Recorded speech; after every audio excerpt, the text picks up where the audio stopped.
Welcome to the Explainer. Today, we're diving deep into the one element that you could say rules them all. We're talking about carbon.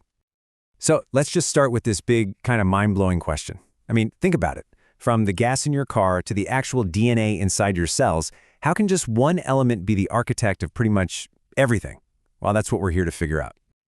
Okay, so here's how we're going to break it all down. First, we'll see why carbon is the ultimate builder. Then, we'll uncover its two secret superpowers. After that, we'll meet its family, the hydrocarbons, see how it gets a personality, and finally, we'll connect it all to stuff you use in your own home. All right, let's get right into it. To really get a handle on carbon, you have to appreciate just how massive its influence is. I mean, we're not just talking about another square on the periodic table. This thing is literally the architect of life as we know it. I mean, just think about it for a second. The food you eat, sugars, proteins, fats, that's carbon. The fuel that gets you around, coal, gasoline, natural gas, all carbon-based. The plastics in your phone, the rubber in your tires, even the medicines that keep us healthy. Yep, they all have one thing in common. At their core, it's all built on a backbone of carbon. So, you gotta ask, right? What's the secret sauce here? Why carbon? And not, say, silicon or something else? How can one little element be so versatile? Well, it all boils down to two kind of simple but really powerful abilities. It's superpowers, if you will. And the first superpower, it really just comes down to a single number. And that number is 4. That's it. A single carbon atom can form 4 really strong connections, we call them bonds, with other atoms. Okay, let's unpack that. The first power is called tetravalency. Fancy word, I know. It just means carbon can reach out and form 4 strong bonds. It does this by sharing electrons with other atoms, kind of like a super-friendly Lego block with 4 connection points. The second power is catenation. This one is really cool. It's carbon's amazing ability to link up with other carbon atoms. It can form these super long, stable chains, or even loop around to form rings. And depending on how they link up, you get totally different things. You link them one way, you get the hardest substance we know, a diamond. You link them another way, in sheets, and you get the soft graphite in your pencil. It's wild. And it's these two powers working together that let carbon build this almost endless universe of molecules. Okay, so now that we know about carbon's superpowers, let's see them in action. We'll start with the simplest, most basic family of carbon compounds out there, the hydrocarbons. And the name says it all, right? Hydrocarbon. It's just hydrogen and carbon. That's it, just those two elements. But together, they form this massive family of molecules that are basically the skeleton for all organic chemistry. Plus, they happen to be the fuels that run our entire planet. Now, this family has a few different branches, and we can sort them out pretty easily just by looking at the bonds between the carbon atoms. You've got alkanes, where all the carbons are linked by single bonds. Think of it as a simple single handshake. Then there are alkenes, which have at least one double bond, and finally alkynes with a triple bond. And you might think, okay, single, double, what's the big deal?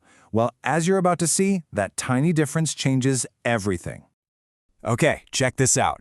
This table really shows you how a tiny change from a single to a double bond totally flips a molecule's behavior. Alkanes, the single bond guys, are what we call saturated. They're holding on to as many hydrogen atoms as they possibly can, which makes them pretty stable, kind of content. But the alkenes, with that double bond, they're unsaturated. That double bond is like an open invitation. It has room for more atoms to come and join the party. And because of that, they're way more reactive. You can actually see this in a lab. If you add bromine water, an alkene will just suck it up and the color vanishes instantly. But an alkane? It just sits there, no reaction, all because of that one little bond. So we've got these hydrocarbon chains. You can think of them as plain, boring skeletons. So how do we get from that to the millions of different compounds out there? Well, we start adding stuff. We give them a personality. And the way we do that is with something called a functional group. This is the real game changer. It's a little atom, or a group of atoms, that you can snap onto that carbon skeleton. And as soon as you do, that functional group becomes the molecule's identity card. It completely takes over and determines how the molecule is going to act, what it's going to do, and what it will react with. And here's a perfect example. Let's say you take a simple carbon chain. If you attach an OH group, boom, you've just made an alcohol. It's neutral, it's a great solvent, like rubbing alcohol. But take that same carbon chain and instead snap on a COOH group, now you've got a carboxylic acid. This stuff is acidic, it's what makes vinegar taste sour. See? The exact same carbon backbone, but with a different attachment, you get a completely different personality. But wait, it gets even cooler. What if you combine these different personalities? Well, if you take a carboxylic acid, the sour one, and you mix it with an alcohol, something amazing happens. They react and create a brand new molecule called an ester. And esters, these are the molecules that give us all those amazing fruity and sweet smells. Think pineapple, banana, pear, all those scents used in perfumes and food flavorings. It's just chemistry, taking simple building blocks and creating something completely new and wonderful. All right, let's bring all this theory back home. Literally, we're going to talk about something you for sure have used today. Soap. So a soap molecule is a perfect example of carbon chemistry at work. It's basically just a long hydrocarbon chain, that boring skeleton we talked about, with a special little group attached to its head. This gives it a split personality. The long carbon tail is hydrophobic. It hates water, but it loves grease and oil. The head, though, is hydrophilic. It loves water. So when you wash your hands, all those little tails dive in and grab onto any grease and dirt, forming a tiny little sphere around it called a micelle. Then the water-loving heads on the outside of that sphere let the water just grab the whole thing and wash it right down the drain. Pretty clever, right? Now, soap is great, but it has one big weakness. It doesn't work very well in hard water. That's water with a lot of minerals in it.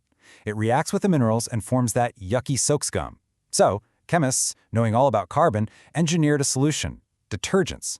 They're synthetic molecules that look a lot like soap, but their head is designed to ignore the minerals in hard water. This makes them way better cleaners in most situations, even though we do have to think about some of the environmental impacts. So at the end of the day, when you boil it all down, it's pretty incredible. You just need to understand a few simple rules: carbon's two superpowers, the idea of a hydrocarbon backbone, and how functional groups give it a personality. Once you get that, you start seeing it everywhere. Our whole world, from life itself to the technology we use, is all built on the simple, elegant rules of carbon chemistry. And that really leaves us with a final, fascinating thought, doesn't it? We have built our entire past and present using this one element. So the question for the future is, now that we understand it better than ever, what are we going to build next? What new materials, what new solutions are we going to create with this amazing element?